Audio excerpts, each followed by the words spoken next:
You ever had one of those nights where a simple joke backfires so hard it flips your entire life upside down? Yeah, that happened to Richard Harrington, a man so rich his cufflinks probably cost more than my whole car and the maid who'd been invisible in his house for 2 decades. But let me back up a sec. So there they are, late night in this giant study, mahogany everywhere, crystal overhead, tech execs in suits that smell like money and cigars. Richard, in his element, laughs big like he owns the room, which, honestly, he does joking about his newest deal. And that's when he turns to Elena, the maid, who's just there to do her job, not play court jester. He waves a contract in her face, grinning like he's about to make her the punchline. Elena, translate this by morning, and my monthly salary is yours. For 100 grand. You know what I mean? The whole room bursts out laughing. His CFO tries to soften it, but it's clear this is entertainment for them, not a test. Elena just stands there, her face so calm you'd never know her hands are trembling not from fear, but from a quiet, boiling indignation she's hidden for years.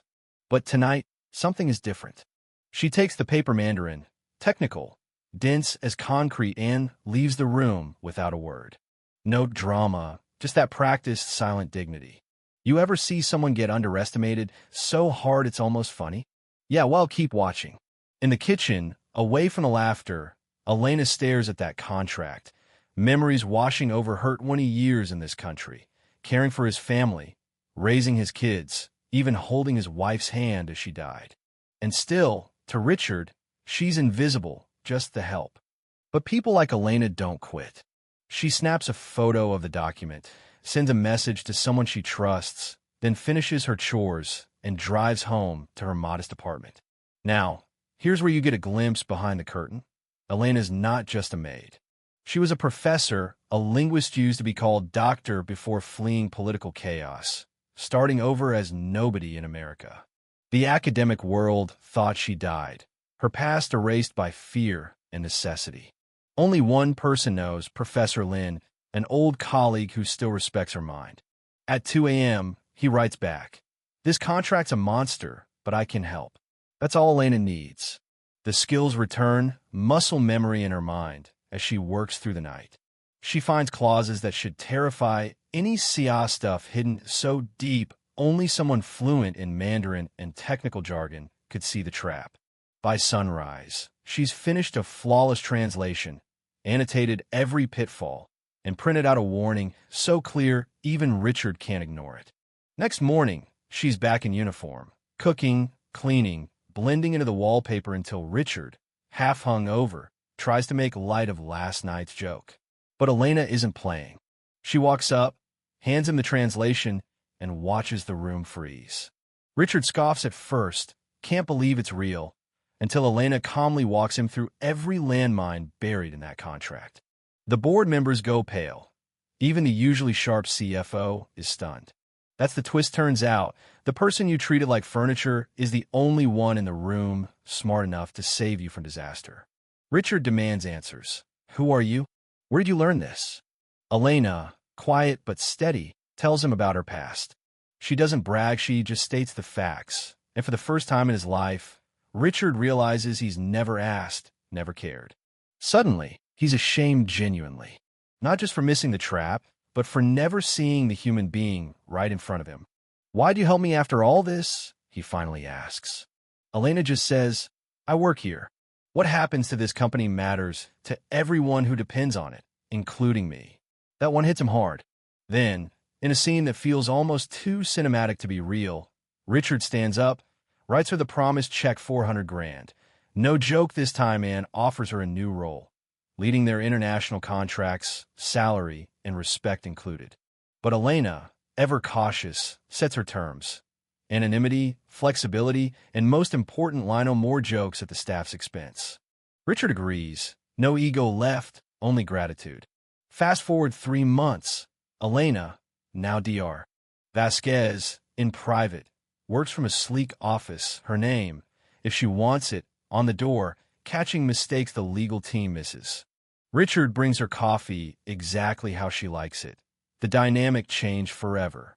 He even gives her a nameplate for her desk, a simple gesture, but the meaning is profound. For the first time in 20 years, she's not invisible.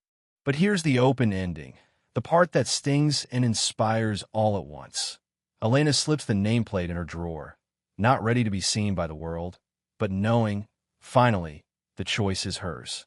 She's still careful, still protecting her family back home, still navigating a world that only values you when you're useful, but now, she's doing it on her terms. You tell me, what's right or wrong in this story? Is justice just a paycheck? Or is it something deeper: respect, recognition, the chance to rewrite your own story? Does Richard deserve redemption? Or is he just another powerful man humbled by luck? And what about Elena? Does she owe him loyalty or only herself?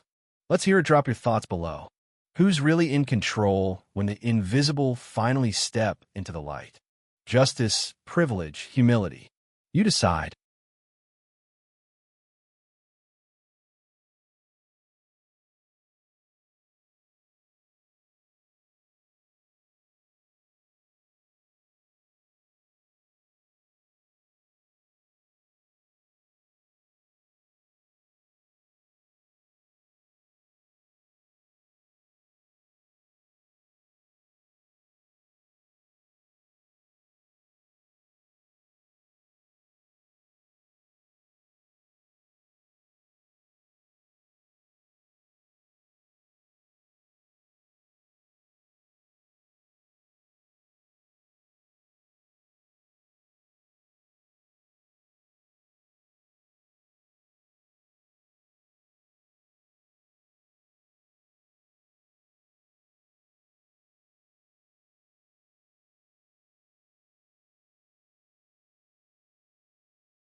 Xin chào các bạn, mình là Trinh, mình phụ trách viết content. Trên đây là những công việc của mình, là mình lên mạng xã hội tìm hiểu những video.